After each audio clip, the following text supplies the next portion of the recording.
October 20th. It seems so far away. I don't mind waiting because the Ancient Gods looks epic. The biggest surprise for me was the Summoner. I think most people, including myself, speculated that she was gonna buff demons somehow, but no one thought she was actually gonna possess them. It looks like if you kill a possessed demon, the Summoner is revealed, and she's vulnerable and she runs away to possess another demon. It's gonna make the Summoner quite different from the Archvile this time around, and I hope it's really cheap.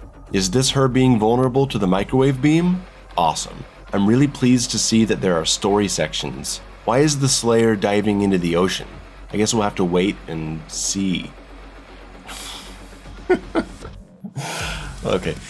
It looks like we come face to face with a living Titan, and I'm wondering if we fight him, or is he able to communicate and he plays a part in the story?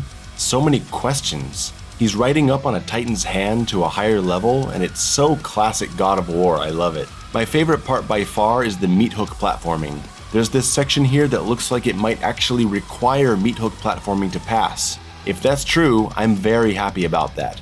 I've been saying from the start that this game should have meat hook platforming sections. If we're jumping from section to section, engaging in combat while meat hooking across long distances to collapsing platforms, that's just gonna be great. Get ready for people to complain that Doom Eternal doesn't let you be creative with your jumping because it forces you to use the meat hook. Speaking of complaining, double Marauders. Entering through portals, which I hope is a regular thing, id Software is doubling down on their design because they know we love it and they obviously don't give a shit about the naysayers. Good for them. Their confidence is admirable. I'm excited to see what this Red Maker Angel is all about. He looks like he has some good projectile attacks. He looks mobile and defensive. I'm hoping he's introduced like the Doom Hunter and becomes integrated into larger fights down the line. His glowing yellow essence has me curious. Is it invulnerability? We'll have to see. The art and colors of the levels is fantastic. Fallen Urdak looks insane, and the oil rigger actually feels like Doom 2016 to me. Looking at this room, it would definitely fit in the Argent facility map. We haven't seen any new weapons or equipment types yet, and I want to know how the loadouts work. Do we keep everything we unlocked from the campaign? I doubt it. I'm expecting a starting loadout and finding the rest of the weapons as you go through the level. In the middle of the trailer, you can hear some combat music. It definitely sounds Doom Eternal. It's very low in the mix, and I know why they did that, because people clip those things and make loops, so it's not possible to pull the music out of this trailer. I don't recognize the track, but if you do, let me know which it is if it's from the base game.